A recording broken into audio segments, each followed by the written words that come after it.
दोस्तों हम अपने पैसे बैंक्स वगैरह में जमा करवाते हैं, ठीक है। फिर अब हम हमारे ही पैसे जब बैंक से लेने जाएंगे, तो अगर आप अपने ही पैसे निकालने जा रहे हैं, फॉर एग्जांपल आप 100 रुपीज़ निकाल रहे हो और बैंक वाले आपको कहे हम सिर्फ 98 देंगे, या फिर आप 100 निकाल रहे हो और बैंक वाले आपको कहे सिर्फ हम आपको 95 रुपीज़ देंगे, बाकी के 5 रुपीज़ हम गवर्नमेंट में जमा करवाएंगे। तो ये सुन के आपको झटका तो लगेगा ही। तो ये है दोस्तों टीडीएस का प्रोविज़न। आप अपने ही पैसे बैंक में से निकालेंगे तो आपका टैक्स कटेगा, मतलब टीडीएस डिडक्ट होगा, जो कि आप अपने इनकम टैक्स रिटर्न में फिर क्लेम कर सकते हो। लेकिन अभी के लिए आपके पैसे गवर्नमेंट में जमा हो जाएंगे, ठीक है दोस्तों। सेक्शन 194N, इसके अंदर आपका टीडीएस डिडक्ट होगा। अगर आपको नहीं पता है ये सेक्शन किस बारे में, तो सबसे पहले आप मेरा पार्ट 1 वाला वीडियो देखिए, जिसमें मैंने अच्छे से एक्सप्लेन किया है कि सेक्शन 194N में क्यों टीडीएस डिडक्ट होता है, किस हिसाब से उसमें थ्रेशोल्ड लिमिट कैलकुलेट होती है, कब आपका टीडीएस डिडक्ट होगा और कब नहीं, ठीक है फ्रेंड्स। अब ये जो अमेंडमेंट है उसके रिगार्डिंग आज का हमारा जो वीडियो है वो अमेंडमेंट के रिगार्डिंग है कि 1 जुलाई के बाद, आज हो रही है 6 जुलाई, ठीक है, 1 जुलाई के बाद से अगर आप कैश विड्रॉ करेंगे तो उस रेट में बदलाव है, ठीक है। क्या बदलाव है, आप पूरा वीडियो अच्छे से एंड तक देखिए तो आपको अच्छे से पूरी बात समझ में आएगी, ठीक है। अब देखिए, जो सेक्शन 194N में जो बेसिक रेट जो टीडीएस का सबसे पहले इंट्रोड्यूस किया गया था वो था 2%। 2% टीडीएस विल बी डिडक्टेड, ठीक है फ्रेंड्स।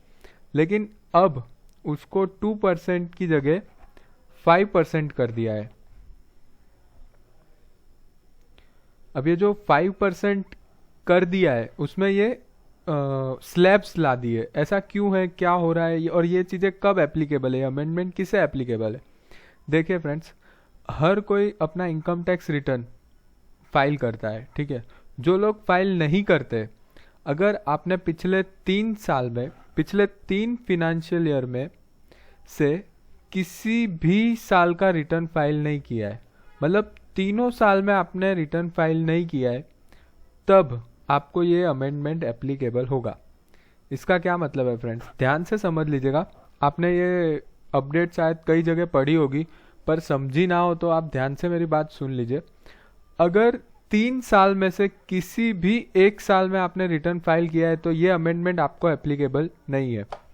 इसका मतलब पिछले तीनों सालों में, देखिए इंग्लिश जो लिखा है आप प्रोविजन ध्यान से देखिए, if you have not filed income tax return of all 3 previous financial years, यानी कि तीनों साल में अगर आपने इनकम टैक्स रिटर्न फाइल नहीं किया है तो आपको टीडीएस ये वाला अमेंडमेंट एप्लीकेबल हो जाएगा। अगर 3 में से किसी भी एक साल का किया है तो आपको ये एप्लीकेबल नहीं है, 3 में से 2 साल का किया है तो भी ये एप्लीकेबल नहीं है, तीनों साल का किया है तब भी एप्लीकेबल नहीं है, पर तीनों साल का नहीं किया है तब ये एप्लीकेबल है, ठीक है। एप्लीकेबिलिटी समझना बहुत जरूरी है दोस्तों।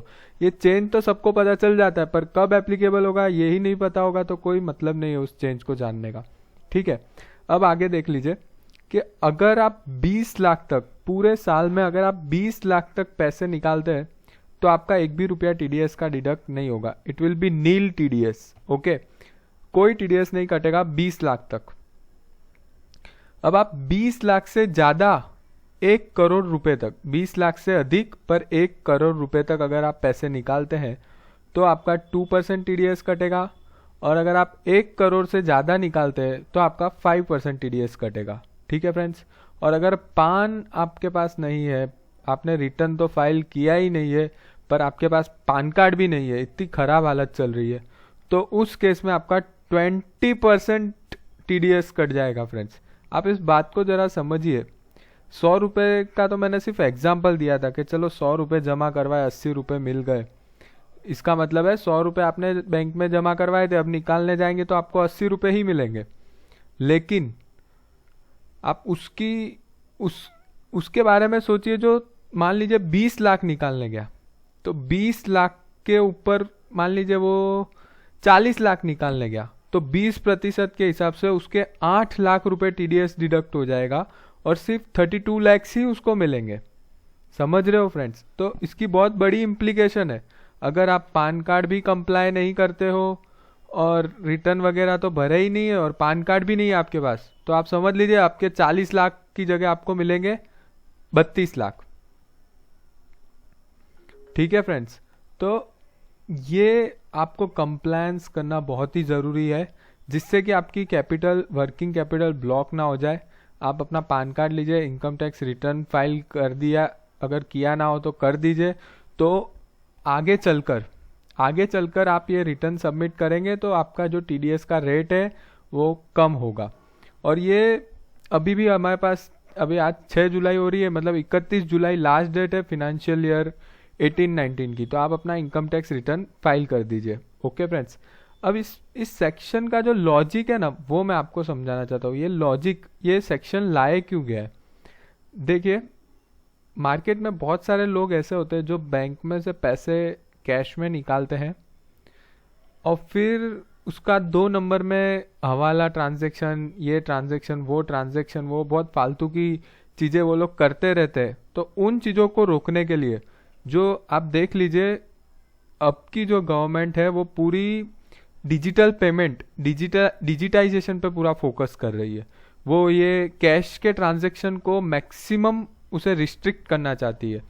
तो अगर आपका टीडीएस कटेगा तो आप कम से कम कैश विड्रॉ करेंगे, और जिससे कि जो ऐसे ट्रांजैक्शन है जो टैक्स के ब्रैकेट में से बाहर चले जाते हैं, जो अगर कैश के ट्रांजैक्शन होते हैं उसे नॉर्मली ट्रेस करना मुश्किल होता है फ्रेंड्स।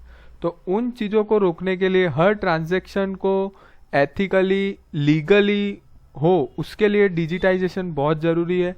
और ये एक कदम से काफ़ी हद तक एक बहुत ही इकोनॉमी में बहुत ही बेटर इम्पैक्ट होगा फ्रेंड्स।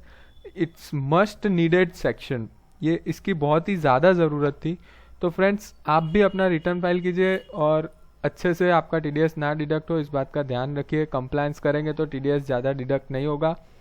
ठीक है friends, thank you so much for watching this video.